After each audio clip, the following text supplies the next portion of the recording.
Vamos lá, pessoal. E aí, como é que vocês estão? Vamos fazer a segunda aula da realidade da nova criação, né? Estou sem a camisa da Doxa porque hoje é dia do Flusão, né? O Flusão tá em toda parte aqui, ó. Aqui, ó.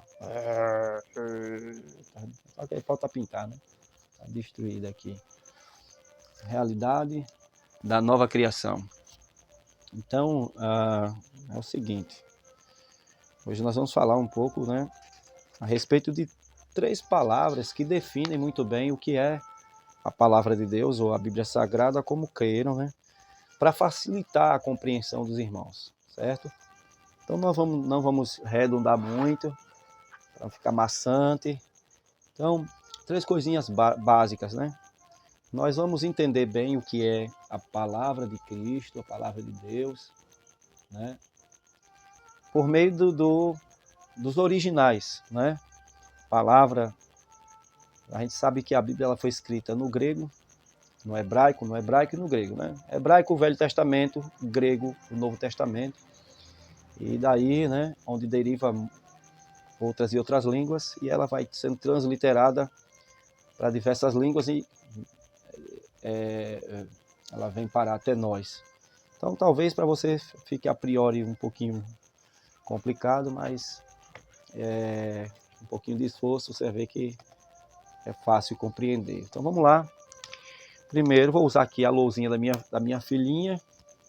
Essa luzinha aqui, ó, certo? Para facilitar aqui alguma coisa, tá bom? Vamos lá. A primeira palavra que define o que é a Bíblia Sagrada, né, ou a palavra de Deus, é a palavra grafo, né? Primeiro, aqui, ó. Grafo, certo? Ficou feio, mas é isso aí. Dá para ver? Opa, grafo. Deixa eu melhorar aqui. Vou deixar no tamanho melhor aqui. Agora, meu filho, apague.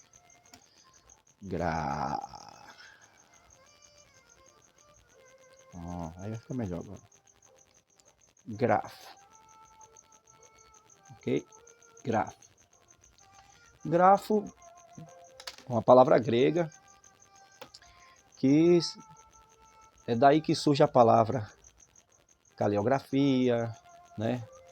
É daí onde sai a palavra grafia, etc, etc, né? Grafo.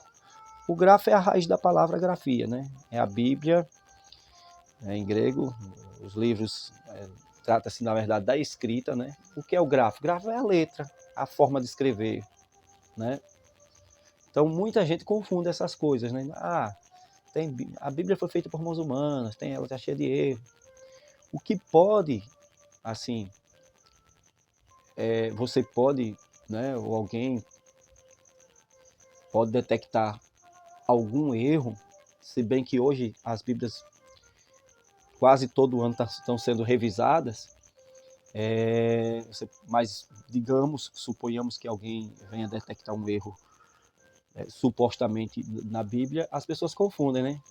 Achando que aquele erro ali está na mensagem da palavra, no conteúdo, na revelação, quando na verdade o erro talvez é um erro de grafia, a letra, porque grafos é justamente isso, a letra, né? Deixa eu baixar aqui um pouco o som. Entendeu? A letra, a forma de escrever, tá certo? A escrita. Jesus, ele preconizou a leitura, né, praticamente das Escrituras, lá em João capítulo 5, versículo 39, se você tem a Bíblia aí, você abre João 5,39, onde Jesus diz assim, examinai as Escrituras. Escrituras aí grafos, né? As letras, examine as letras, porque julgais ter nela a vida eterna, e são elas que de mim testificam. Mateus capítulo 22, versículo 29, está escrito, Jesus disse, vocês erram não conhecendo as escrituras, ou seja, o grafo, a forma de escrever, a letra, aquilo que está escrito, né? E nem o poder de Deus. Então, o ser humano, eles pecam, eles erram, eles falham, eles tropeçam, eles cometem erros na vida diversos, quando eles não conhecem, primeiro, as escrituras e o poder de Deus. Tem que andar juntos, estão casados. Escrituras e poder de Deus. Aí você percebe aí o Grafos, a importância do Grafos, né? Isso é muito, muito interessante. Lá em segunda carta de Paulo a Timóteo, capítulo 3, verso 16, o apóstolo Paulo está dizendo o seguinte: toda a escritura, ou seja, tudo aquilo que foi escrito, todo Grafos, toda a escritura, ela foi divinamente inspirada e é proveitosa, né, para o aperfeiçoamento de todo varão, né, todo servo do Senhor. Estou aqui resumindo, entendeu? Mas eu vou ler aqui também 1 de Pedro 1, versículo de número 20, se você puder abrir também, 1 de Pedro, capítulo 1, certo? E o versículo é o versículo de número 20 e 21. Vamos lá? Olha o que diz. Eu vou ler aqui uma versão parafraseada, né? A NVI. Então vamos lá. Diz assim. 1 de Pedro é 1:20 diz. 1:20 diz aqui, deixa eu achar aqui. Tá alguma coisa errada aqui, minha gente. 1 de Pedro, eu botei 1 de Pedro, capítulo 1, versículo 20. Alguma coisa deu errado aqui. 1 de Pedro 1:20. Toda a escritura, ela não é de particular vontade humana, mas inspirada por Deus. Deixa eu pegar aqui a Bíblia, porque falhou aquela dali. Deixa eu ver aqui, minha gente. Né? Vamos lá, 1 de Pedro. 1 de Pedro. Capítulo 1. 20.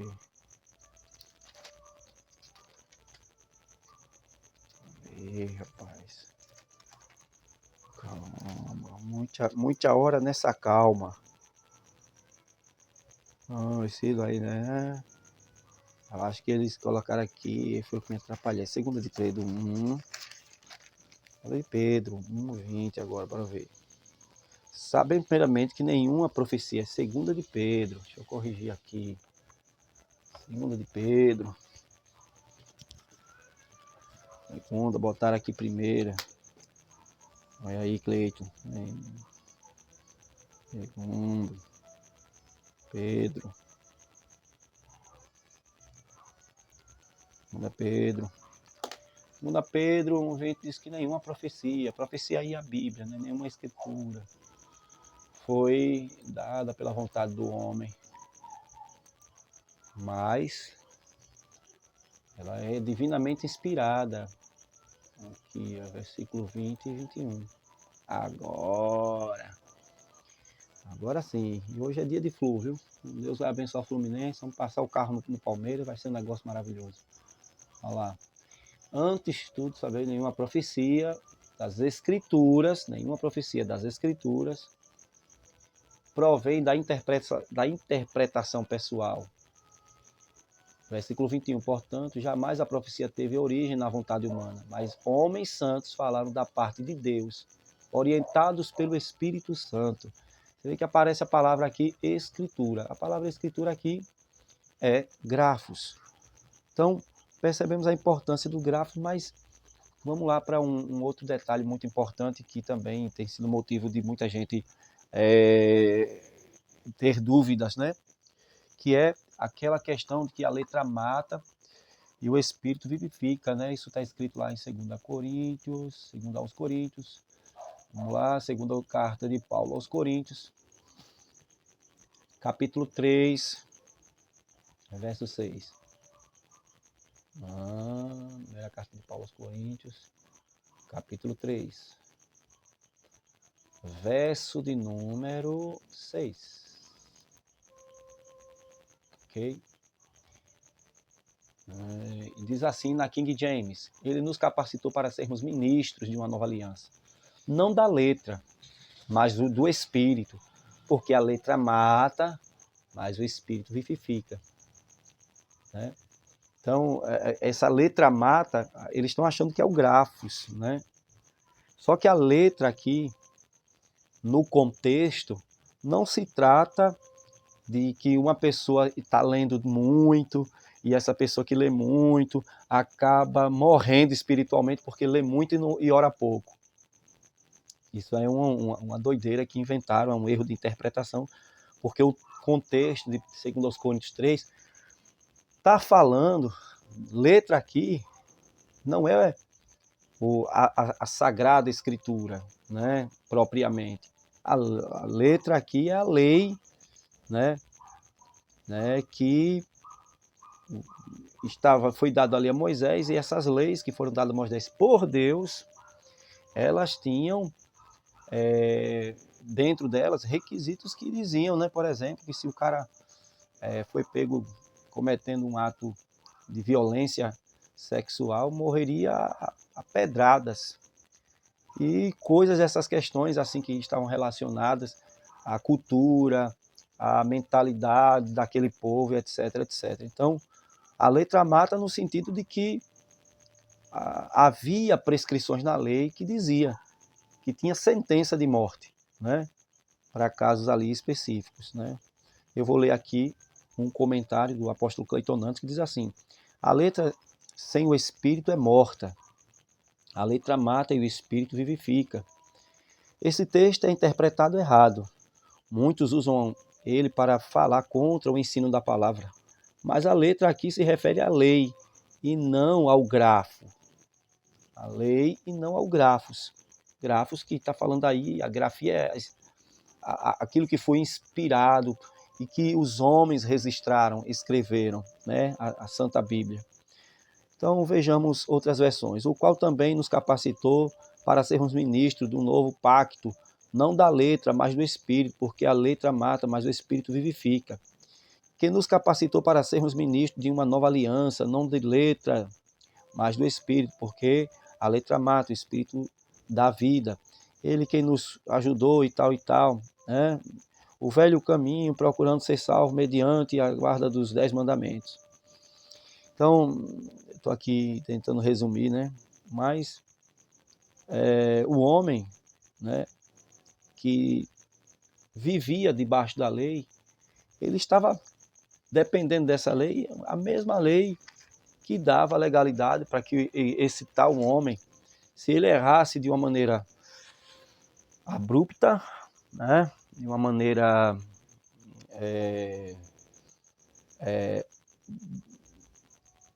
assim fatalmente ele teria que morrer pela lei. Então, não está se referindo às sagradas letras, né? Isso eu acho que isso ficou bem claro.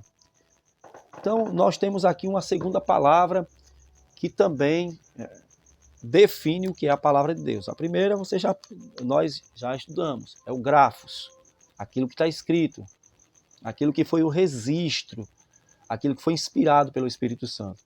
Aí nós vemos agora uma segunda palavra grega, que essa aqui é a mais famosa, né? Muito usado pelos filósofos. Aqui, ó. Logos. Tá feia, né? Deixa eu tentar melhorar. Minhas letras são horrorosas. Logos.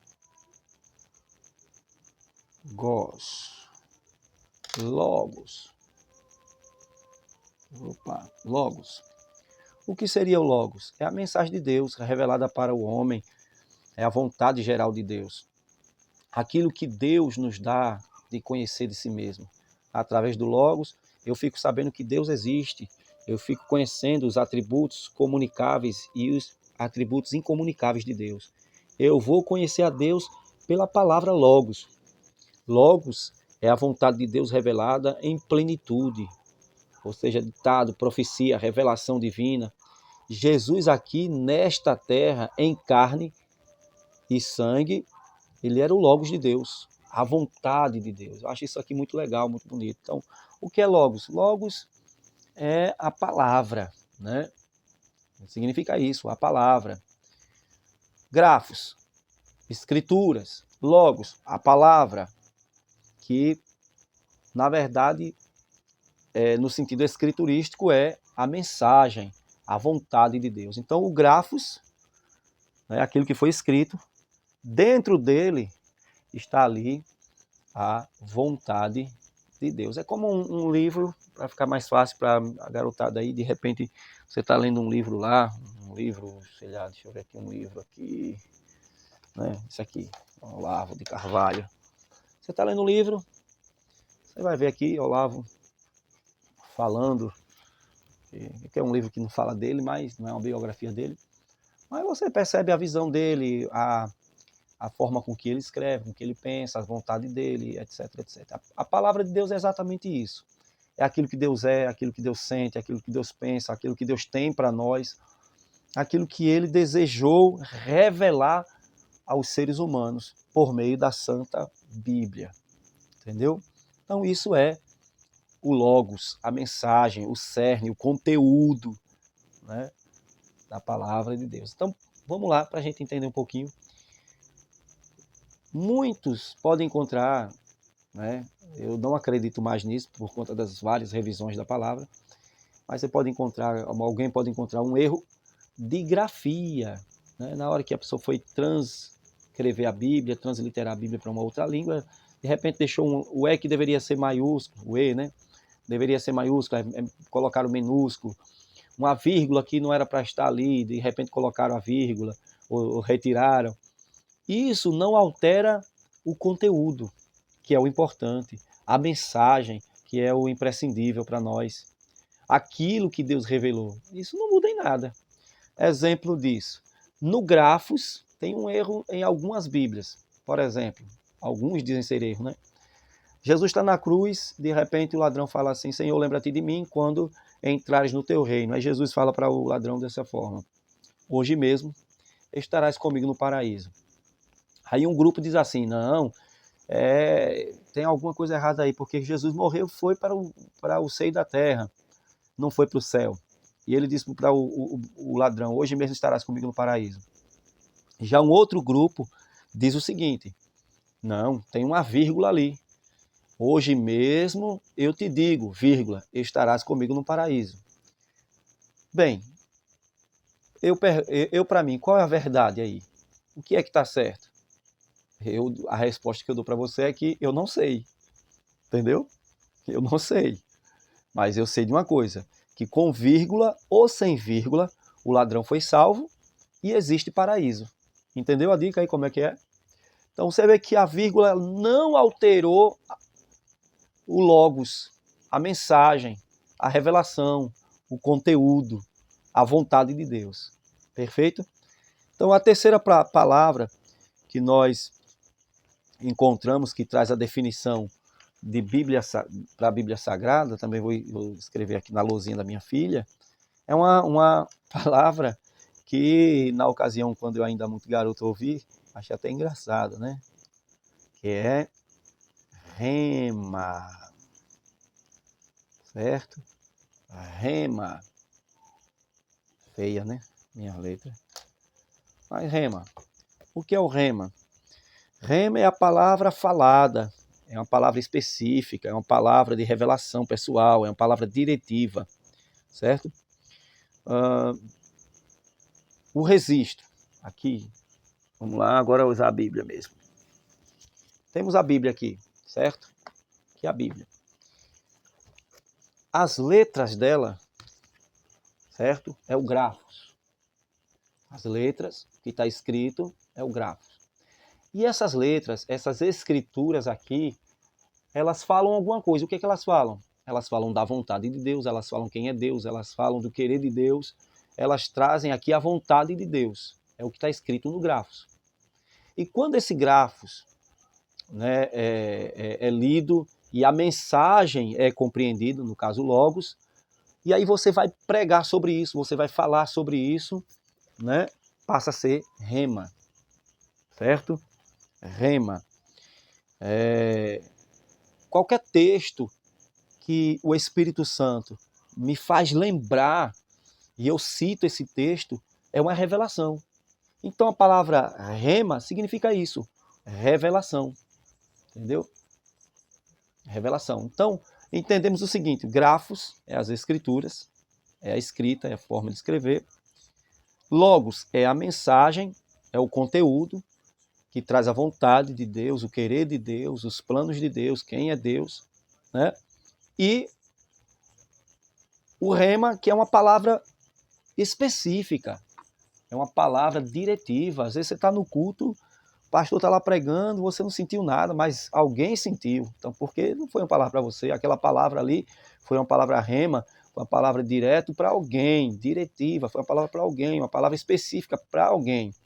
Entendeu? Podemos entender dessa forma. Vou dar um outro exemplo de palavra rema, né? Às vezes por exemplo, a palavra Jesus falou para Lázaro, eu sou Lázaro, vem para fora. Lázaro estava morto 4 dias, e aí você conhece aquela passagem, Jesus disse assim, vem para fora, Lázaro. E aí você está de repente numa situação difícil, se achando morto espiritualmente enfim, de repente vem esse versículo na sua mente, Deus falou para Lázaro, sai para fora, vem para fora. Então, o Espírito Santo lhe dá uma compreensão espiritual. Deus está querendo dizer que ele vai ressuscitar a minha alegria, a minha fé, o meu ânimo, assim como ele ressuscitou Lázaro. Palavra rema, é a revelação, entendeu? Então, quando Jesus chegou diante do túmulo de Lázaro, que ele disse para o morto sair, então é uma palavra específica, foi para Lázaro, né? Palavra diretiva. O mesmo culto, uma pessoa pode receber o rema e outro pode receber o logos, entendeu? No mesmo culto. Somente o Espírito de Deus tem a condição de falar coletivamente e especificamente ao mesmo tempo, entendeu? E eu acho isso interessante porque o Espírito Santo ele fala uma coisa, mas o poder dele é tão grande, a voz dele é tão perfeita que isso pode se estender e as pessoas, 1000 pessoas, sei lá, o mundo todo pode ao mesmo tempo ouvir a voz de Deus de maneiras diferentes e tudo para edificação. Por exemplo, se você ler Atos capítulo 2, versículo 6, os homens passaram a falar em línguas segundo o Espírito Santo lhe concedia que falasse, e cada um entendia na sua própria língua materna aqueles homens glorificando a Deus. Nos Salmos 62, verso 11 e 12, disse o seguinte: uma coisa o Senhor falou e duas eu ouvi. Eu acho isso extraordinário. Você pode ver aí Salmo 62, verso 11 e verso 12. Então, é isso que significa a palavra rema. Né? Uma revelação específica, uma palavra específica, para uma ocasião específica, para uma situação específica. Amém? Eu espero em Deus que o seu coração esteja cheio, que você procure ler a palavra de Deus, normal, não queira buscar a compreensão, o entendimento, medite que a compreensão virá. Né? Só leia, pedindo a Deus a direção. E aí quando você se encher dessa palavra, se encher da vontade de Deus, que é o Logos, aí você vai ver Deus começar a falar ao seu coração através do rema, da revelação. Amém? Glória a Deus. Deus te abençoe, que o seu dia, ou noite, ou madrugada, seja repleto das bênçãos de Deus, e que essa aula aí de 23 minutos, 24, sirva de edificação para a sua vida. Ok? Deus abençoe a todos, no nome de Jesus.